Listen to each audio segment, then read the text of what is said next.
할렐루야. 앞뒤 장 인사합니다. 잘 지냈습니까? 반갑습니다. 아픈 데는 없으세요? 자, 오늘 제목 따라합니다. 참된 예배. 참된 예배. 우리가 참 예배에 대해서 많이 예배를 드리죠. 맨날 예배 드리고 그렇게 참 중요하기 때문에 강조를 하지만 아무리 강조를 해도 부족함이 없는 것이 바로 예배인 줄 믿습니다. 우리 교회 성도님들은 예배 잘 드리고 있지만 또 오늘 본문을 묵상하다가 예배에 대한 얘기라서 다시 반복을 합니다. 사랑하는 성도 여러분, 오늘 우리는 참된 예배에 대해서 이렇게 묵상하고자 합니다. 예배로부터 예배의 성공자가 인생의 성공자요, 예배의 성공자가 하나님 보시기에 성공자라는 말이 있어요. 이 말씀은 우리 신앙생활의 핵심을 잘 보여주고 있는 말씀입니다. 예수님께서도 수가라는 마을의 우물가에서 사마리아 여인에게 참된 예배에 대해서 말씀을 드리죠. 예수님께서 그 수가라는 그 가나안 지방에 왜 더위에도 불구하고 왜 목이 마른데도 불구하고 그 찾아갔을 거예요. 그 물 달라는 그 물 얘기하다가 예배 얘기하잖아요. 요한복음 4장 23절에서 24절에 보면 아버지께 참되게 예배하는 자들은 영과 진리로 예배할 때가 오나니 곧 이때라. 아버지께서는 자기에게 이렇게 예배하는 자들을 찾으시느니라. 그러면서 하나님은 영이시니 예배하는 자가 영과 진리로 예배할지니라 하셨어요. 이 말씀에 영과 진리는, 영은 뭐 포류마 해가지고 우리의 영혼, 우리의 내면적인 마음의 상태를 말이죠. 마음가짐. 우리가 하나님 앞에 예배드릴 때 마음가짐이 아주 습관이 아니고 우리의 내면적인 태도와 마음가짐, 그리고 진리, 알레리야, 이 말은 하나님의 진리의 말씀에 의해서 그렇게 예배를 드려라. 그러니까 성령과 진리로 예배를 드려라 이 말이죠. 그만큼 우리 내면을 요구하고 있어요. 내면, 마음가짐. 참된 예배는 단순히 외적인 형식이 아니라 우리의 전인격적인 삶의 현실의 변화를 요구하는 거죠. 오늘 우리는 이사야 1장 15절에 20절 이 본문을 통해서 하나님께서 원하시는 참된 예배가 뭐냐, 그것을 살펴보고 또 우리의 예배를 한번 자신을 돌아보면서 점검을 하고 더욱더 하나님이 기뻐하시는 예배자로 거듭나기를 주의 이름으로 축원합니다. 오늘 이 이사야서 1장 우리가 읽었던 이 배경은 이사야가 선지자가 활동하던 시기는 유다 왕국의 정치적, 종교적으로 매우 혼란한 때였어요. 이사야의 사역은 주로 기원전 8세기 후반에 이루어졌는데요. 1장 1절을 보면 이제 그 역사가 나오죠. 그는 우시야, 요담, 아하스, 히스기야 왕 시대에 활동한 선지자였어요. 이 시기 유다 왕국은 외적으로는 이 아수르라는 제국, 이 아수르 제국의 그 침략의 위협에 직면해 있었고, 내적으로는 유대 나라 안에 참 우상 숭배가 사회적으로 만연한 그런 시대였어요. 그래서 특히 아하스 왕 시대는 상황이 더 악화되었죠.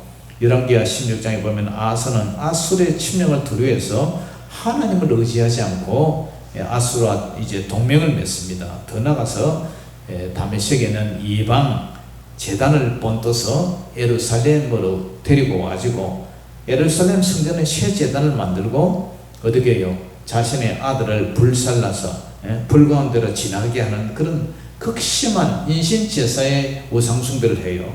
이러한 상황에서 백성들의 신앙생활 역시 형식적이고 위선적인 그런 신앙생활을 했어요. 겉으로는 하나님을 섬기는 듯이 보였지만 실제로는 그들의 삶이 하나님의 뜻과 전혀 반대로 동떨어진 삶을 살고 있었어요.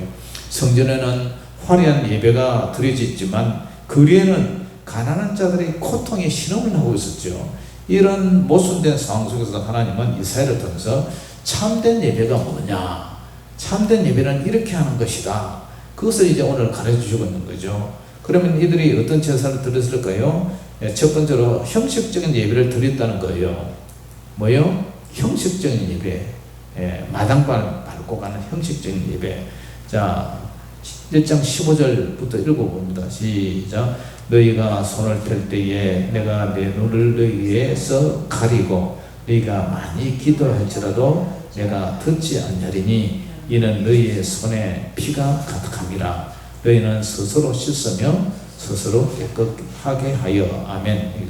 이 구절에서 우리는 형식적 예배의 위험성을 명확히 볼 수가 있어요.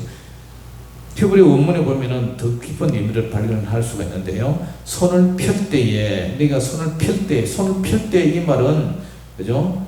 파라스는 말인데, 펴다, 그 다음에 펼치다, 뻗치다, 뭐 이런 뜻이에요. 그러니까 새가 날개를 활짝 펴서 공중으로 날아가잖아요. 그때 이 말을 써요. 그 다음에 장막에 덮개를 넓게 펴는, 그런 스라베의 그 천사가 날개를 넓게 펴는 그런 모습을 편다, 이렇게 얘기를 해요. 당시 이제 히브리 사람들의 그 민족의 전통적인 기도 자세가 양팔을 하늘을 향해 쭉 뻗어 올리고 두 손을 이렇게 곧게 펴서 이렇게 기도하잖아요. 모세가 출애굽기에도 아말렉에 싸우면서 모세가 손을 들면 이스라엘이 이기고 손을 내리면 아말렉이 이기는, 손을 쭉 펴서 이렇게 이제 기도를 하잖아요. 모세가 손을 드는 것은 단순히 신호가 아니라 하나님께 기도하는 자세예요. 기도하는 자세. 하나님이 이런 외적 형식보다는 우리 마음 상태와 일상생활에서의 행실을 더 중요하게 얘기한다는 거죠. 그런데 이렇게 손을 하나님 앞에 쭉 폈는데 이 손에 뭐가 묻어 있어요? 피가 가득 묻어 있어요. 피가 가득합니다. 너희 손에 피가 가득합니다.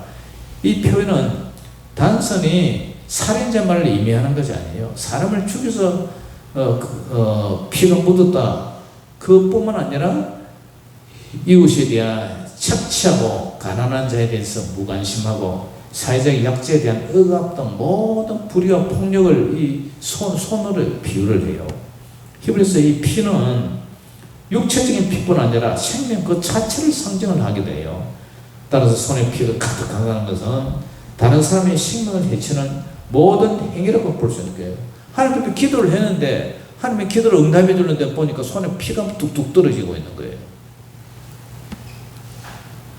고향에는 뭐 동물 제사 드릴 때 그 죄인이 양이나 짐승의 목을 따서 이렇게 칼로 목을 따서 각을 내 가지고 번제로 드리잖아요. 그러면 손에 뭐예요? 피가 잔뜩 묻어 있잖아요. 근데 이 피가 오늘 뭐 동물의 피가 아니라 사람의 피로 얘기를 하는 거예요. 사람을 죽이거나 사람을 상해서 손에 잡은 칼에 피가 뚝뚝 떨어진다. 그런 상태로 하나님 우리에게 기도를 들어주세요 하니까 손에 하나님께 어떻게 해요? 눈을 가리는 거죠. 엘리 제사장의 아들 홈리와 비나스의 이야기입니다. 사무엘상 2장에 있는 얘기인데 형식적 예배의 위험성을 잘 보여주죠. 그들은 제사장직을 맡고 있었지만 실제로는 하나님의 백성들을 멸시하고 백성들의 재물을 착취했죠. 겉으로는 거룩한 제사장의 직분을 수행하고 있었지만 그들의 삶은 전혀 다른 모습이에요. 자기 욕심대로 행해서요. 하나님이 그죠? 그 집안을 갖다가 몰살시켜 버리잖아요. 사무엘상 15장 22절에도 사울에게 하신 말씀도 그래요. 사무엘이 여호와께서 번제와 다른 제사를 그의 목소리를 충족하는 것이 좋아하신 것이 좋아하겠느냐? 하나님 목소리에 충족하는 게 더 중요하지 제사 드린다고 더 중요하냐? 그러면서 순종이 제사보다 낫고 하나님의 말씀을 듣는 것이 순양의 기름 태우는 거 번제 드리는 것보다 낫다. 이는 하나님께서 형식적 예배 행위보다 마음에서 진심으로 우러나오는, 그래서 하나님을 순종하는 그것을 더 중요히 여기신다는 거죠. 그러면 이것을 우리는 우리 삶에 적용을 해보면은 우리는 예배 참석할 때마다 우리 마음을 잘 정리를 해요. 마음 상태를 점검을 해야 돼요. 내가 단순히 의무감 때문에 습관적으로 예배에 참석하고 있느냐, 아니면 내가 오늘 하나님을 만나러 가느냐, 예배 전에 잠시 시간을 내서 자신의 마음을 살펴보고 하나님 앞에 정직하게 나가는 이런 습관을 기르면 참 좋아요. 일상생활에서 우리의 행동이 예배에서의 고백과 일치하고 있는가? 내 현장에서 내 집에 가서 사는 삶이 예배드리는 그 삶과 고백이 같으냐? 주일에는 경건하는 모습을 보이지만은 평일에는 전혀 다른 모습으로 살아가고 있지 않은지 우리 자신을 한번 점검을 해보자는 거죠. 매일 저녁 그들의 삶을 돌아보고 잠자기 전에도 내 삶을 돌아보고 하나님 앞에 반성하고 회개하는 시간을 가지면서 잠자리에 들을 수 있도록 해야 되겠죠. 예배를 준비할 때도 단순히 외적인 준비, 옷을 정갈하게 갈아입고 또 헌금을 준비하고 이런 것도 중요하지만 내적인 준비, 하나님 앞에 회개하는 마음, 그 다음에 감사하는 마음, 찬양하는 마음, 이런 것에 충분한 시간을 드려야 된다는 거죠. 예배 드리는 전날 저녁부터 마음의 준비를 하고 예배 당일 아침에는 충분한 시간을 두고 교회 와서 기도와 말씀 묵상으로 마음을 정돈하면서 하나님 오늘 제게 주신 말씀을 제가 잊지 않고 수용하고 그 말씀을 잘 지킬 수 있는 힘을 달라고 기도를 하는 그런 자세, 그건 하나님이 기뻐 받으시죠. 우리 예배가 단순히 의식이 아니라 삶의 모든 영역에서 하나님을 영화롭게 하는 살아있는 예배가 되도록 노력한다면 하나님이 기뻐하지 않겠습니까? 이를 위해 매일의 삶 속에서 내가 하는 이것이 하나님을 기쁘시게 하는 일인가? 이렇게 스스로 자문하면서 질문해가면서 살아가는 그런 좋은 습관을 기른다면 정말 하나님의 기쁜 예배가 되지 않겠느냐, 그렇게 되기를 주의 이름으로 축원합니다. 두 번째로는 진정한 회개와 변화가 필요하다는 거죠. 자, 이사야서 1장 16절 17절 다시 한번 읽어봅니다. 시작.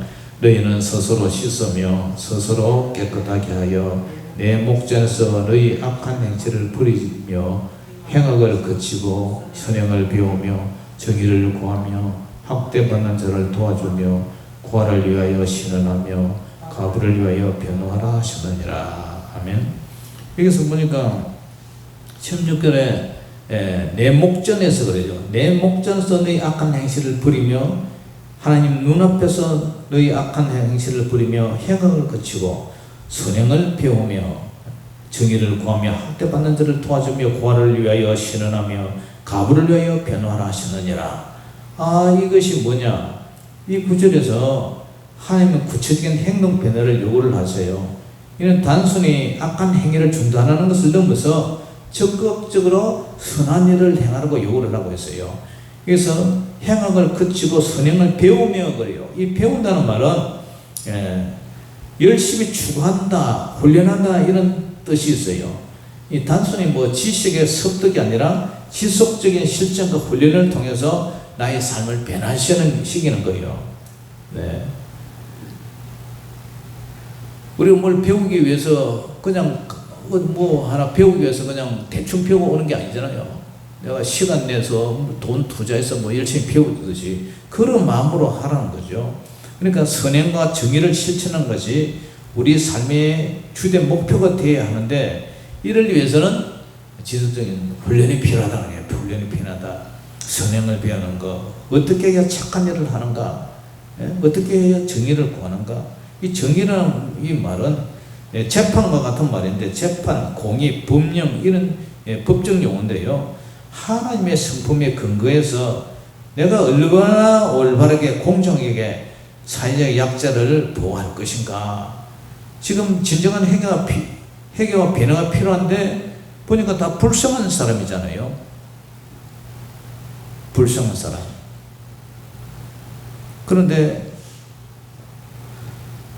선행을 배우고 정의를 구하며 학대받는 자, 고아, 그 다음에 가부, 그런 얘기를 하잖아요. 학대받는 자, 압제당하는 자, 착취당하는 자, 이런 자들을 어떻게 하라고요? 이런 자들을 이렇게 도와주라는 거죠. 너희가 저리게 순종하면 땅의 아름다운 소산을 먹을 것이요. 그래서 이는 당시에 경제적, 사회적으로 불이익을 받고 있는 모든 계층을 포함해요. 이 고아를 위하여 신원하며, 신원하다는 것은 원통한 일, 억울하게 뒤집어 쓴 죄를 풀어주는 것, 억울한 사람, 그런 것을 고아를 위해서 신원하며 가부를 위하여 변호하라. 고아와 가부는 당시 사회에서 가장 취약계층이죠. 법적으로 경제적으로 보호를 받지 못하는 사회적 약자였어요. 하나님은 이런 약자들을 보고 그들의 권리를 옹호하고 그 다음에 옹호하라고 명령을 해요. 미가서 6장 8절에도 이런 말씀이죠. 사람아, 주께서 선한 것이 무엇임을 내게 보이시나니 여호와께서 네게 구하시는 것은 오직 정의를 행하며 인자를 사랑하며 겸손하게 내 하나님과 함께 행하는 것이 아니냐. 그러니까 우리가 예배를 드린다는 것은 하나님 앞에 예배 드리고 밖에 나가서는 이런 약자들을 위해서 선행을 하라는 그 얘기가 나오는 거죠. 누가복음 19장 1절에 10절에 보면 삭개오 얘기 나오죠. 삭개오는 진정한 회개 변화에 대한 좋은 사례죠. 삭개오는 세리장 부정한 방법으로 재산을 많이 축적했죠. 예수님을 만난 후 극적인 변화를 체험합니다. 자신의 젊은을 가난한 자들에게 주겠다고 선언하고 부당하게 착취한 것이 있으면 자그마치 4배나 갚겠다고 약속을 합니다. 이는 단순히 과거의 잘못을 준다는 것을 넘어서 적극적으로 선한 일을 행하고 정의를 실천하는 모습을 보여주고 있죠. 사도행전 9장에서도 사울이 변화돼서 이제 바울이 됐죠. 그런데 핵심 얘기는 완전히 변화된 사람이에요. 기독교인을 핍박하고 그런 사람이 복음 전하는 사도로 완전히 변화되어 버렸어요. 이는 하나님의 은혜로 인해서 내적 변화가 외적 행동의 극적인 변화로 이제 뒤바뀌는 사건이에요. 우리 예수 믿는 사람은 이런 변화가 있어야 돼요. 단순히 나쁜 행동을 그만두는 것에 그치지 않고 적극적으로 선한 일을 찾아 실천하라는 얘기죠. 예를 들어서 우리 성도님들이 예배 드리고 이제 집으로 돌아가면 교회나 지역사회에서 봉사활동에도 참여하고, 그 다음에 어려운 사람, 이웃을 돕는 그런 것도 하고, 매주 하나씩 새로운 선행을 실천하는 목표 세우는 것 좋은 일이죠. 그 전에 작년에 합천에 있는 평화마을에 장애인 수용소 사랑의 집에도 갔더니 청등면에서 할머니들이 많이 찾아왔더라고요. 가서 발표도 하고 이렇게 성탄절 때 그때 하는데 와가지고 우리 교회 김종호 권사님도 그 따라왔더라고. 이 청등면에 있는 말씀들에 와서 봉사활동을 하고 있더라고요. 예수 믿는 사람들도 그에 끼어서 활동을 한다면 얼마나 좋겠어요. 그 사람들은 그냥 좋은 일 한다고, 교회도 안 다니면 막연히 좋은 일 한다고 복 받는다고 생각하고 이제 온 거죠. 그런데 우리 성도들이 주기적으로 고아와 가부, 사회적 약자들을 위해서 기도하고 독거 노인을 정기적으로 방문하고 한부모 가정 애들을 도와주고 또 이렇게 상담자가 되고 이렇게 관심을 쏟아준다면 그것이 바로 우리가 선행을 배우며 정의를 구하며 학대받는 자를 도와주고 고아를 위하여 억울함을 풀어주는 가부를 해서 변호하셨다. 이것이 바로 주님이 바라시는 거죠. 이것이 이웃사랑이죠. 세 번째로 하나님은 용서의 하나님인 동시에 하나님은 회복과 언약의 하나님이라고 얘기를 해요. 하나님께 뭐라고 말씀하세요? 오늘 18절 우리가 자주 기도할 때 쓰는 18절 같이 읽어봅니다. 시작. 여호와께서 말씀하실 때 오라 우리가 서로 변론하자. 너희의 죄가 주홍 같을지라도 눈과 같이 휘어질 것이요 진홍같이 붉을지라도 양털같이 희게 되리라. 아멘. 이 구절은 참 하나님의 그 무한하신 사랑과 용서를 보여주죠. 오늘 여기 보니까 핵심 단어가 주홍과 진홍이에요. 주홍과 진홍은 가장 선명하고 지워지지 않는 염료예요. 따라서 가장 심각한 죄죠. 히브리어로 주홍은 샤니를 그러는데 진홍은 톨라 그러는데 이게 보니까 벌레 진홍색 벌레라고 그래요. 분홍색 벌레. 그러니까 이 벌레에서 추출한 붉은 염료를 의미하는데, 이 염료는요, 한번 물이 들어버리면 절대 지워지지 않는데요.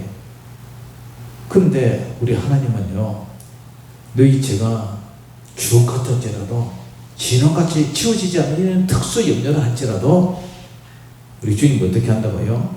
완전히 씻어주고 지워주시겠다는 거죠. 눈과 양털은 순결과 깨끗함의 상징이죠. 완전한 용서와 청결함이에요.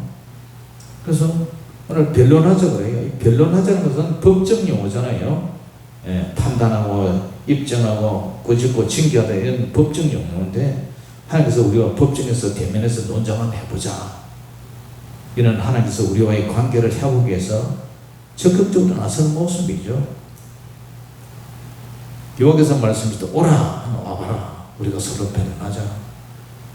너희 죄가 주홍같이 진홍같이 그렇게 붉어도 절대로 한번 물들면 빠지지 않는 특수 염려를 할지라도 내가 눈과 같이 양털같이 깨끗이 희게 해주겠다.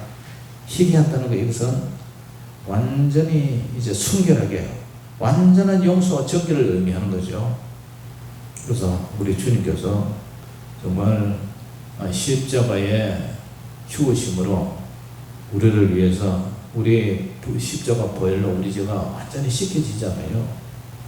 요한일서 1장 7절에도 이와 유사한 내용이 있죠. 그가 빛 가운데로 계신 것 같이 우리도 빛 가운데로 행하면 우리가 서로 사귐이 있고 그 아들 예수의 피가 우리를 모든 죄에서 깨끗하게 해 주실 것이요.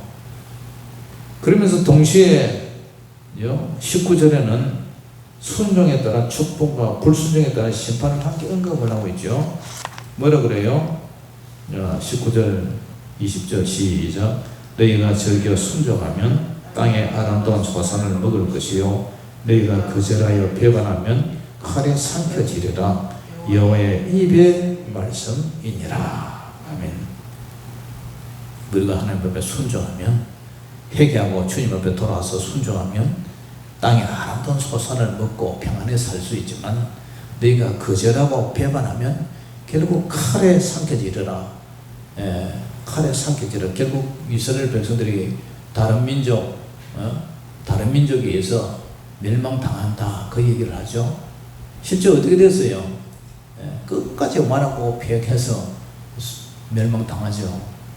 그렇지만 하나님은 항상 경고를 하시면서 축복을 주시고 약속을 또 주시고 돌아오라고 하는 것이 아버지의 마음이에요. 시편 51편에 다윗 왕이 회개를 하는데, 바세바 간음죄로 남편 우리아 장수를 살해하는 큰 죄를 저질렀어요. 그런데 진심으로 회개했을 때 하나님께서 그를 용서하시고 회복하세요. 시편 51편 10절에 하나님이여 내 속에 정한 마음을 창조하시고 내 안에 정직한 영을 새롭게 하소서. 그래서 다윗도 하나님의 용서를 받고요. 누가복음 15장에 집 떠났던 탕자도 돌아와서 아버지의 용서와 회복을 받았잖아요.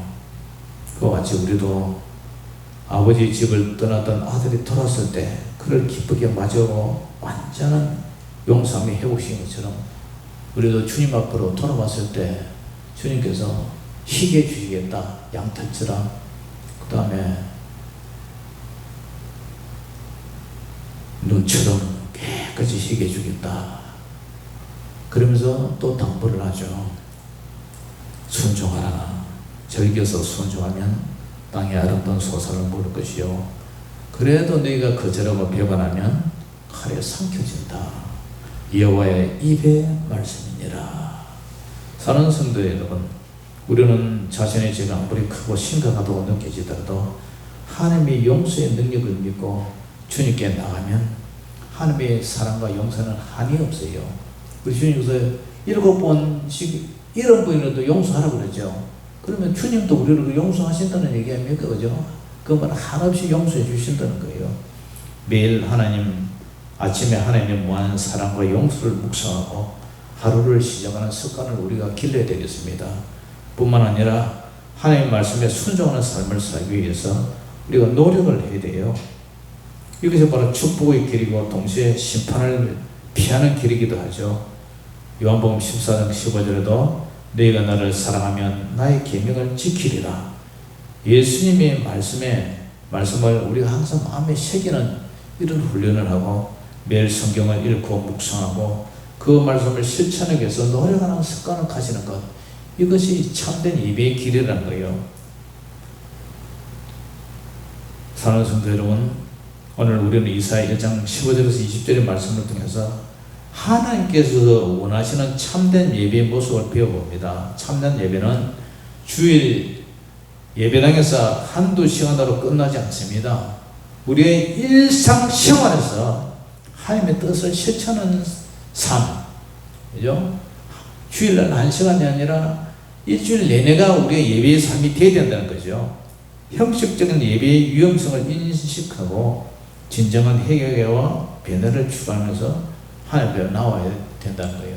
그러니까 우리가 일주일 동안 세상에서 산 삶을 살한 우리 삶의 열매를 가지고 주일날 주님 앞에 아버지 나 이렇게 살다 왔어요, 그렇게 보고하는 것, 그것이 바로 예배라는 거죠. 예배.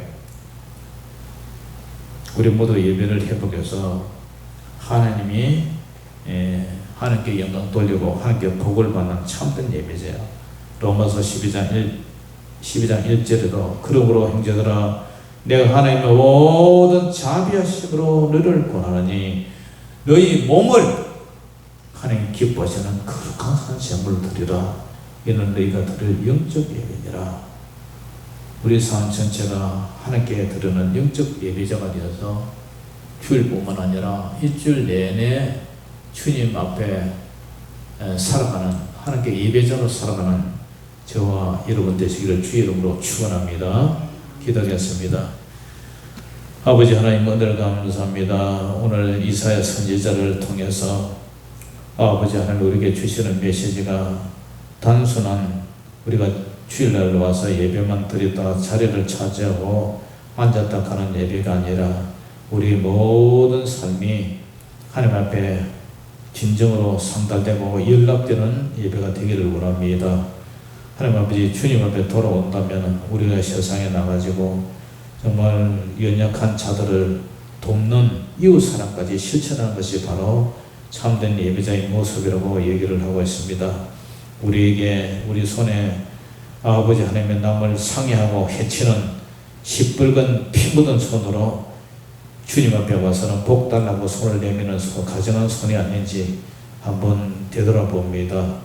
아버지 주님 우리를 불쌍히 여주시고 정말 우리가 아버지 하나님이여 주홍같이 진홍같이 붉은 죄, 절대로 지워지지 않는 그런 죄를 할지라도 우리 주님 앞에 놓으면 예수 그리스도의 십자가 보혈로 깨끗이 씻어주시고 아버지 눈처럼 또 양털처럼 희게 해주시다는, 그러면서도 마지막에 언급하는 것이 하나님 앞에 순종하고 하나님 앞에 정말 말씀대로 살면 먹을 것을 주시면 배반하면 칼로 죽인다는 이런 아버지 하나님의 경고를 마음에 새기고 정말 우리 주님 앞에 우리 주님 마음을 실망시키지 아니하도록 참된 예배자로 살아가기를 원합니다.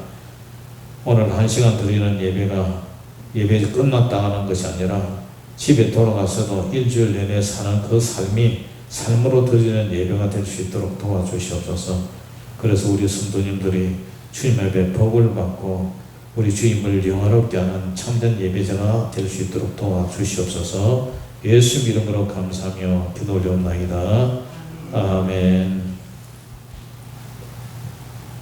자, 우리 찬양하며 주님께 예물 드리겠습니다.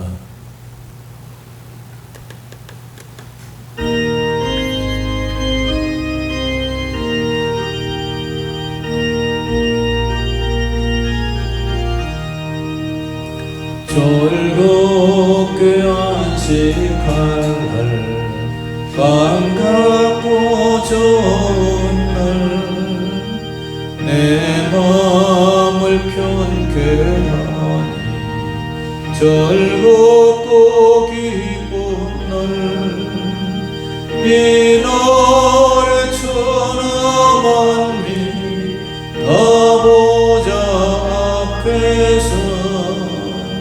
참되신 삼위일체 다 찬송 부르네.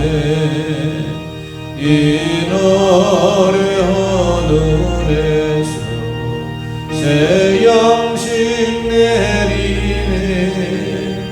성회로 모이라고 종소리 울리네. 복음의 밝은 빛은 온 세상 비치며 또 영생물이 흘러 시원케 하시네. 이 주일 지킴으로 세원의 이곳은 영원히 쉬는 곳에 다 올라갑시다. 성부께 찬미하고 성자와 또 성령 참되신 삼위일체 다 찬송 부르세.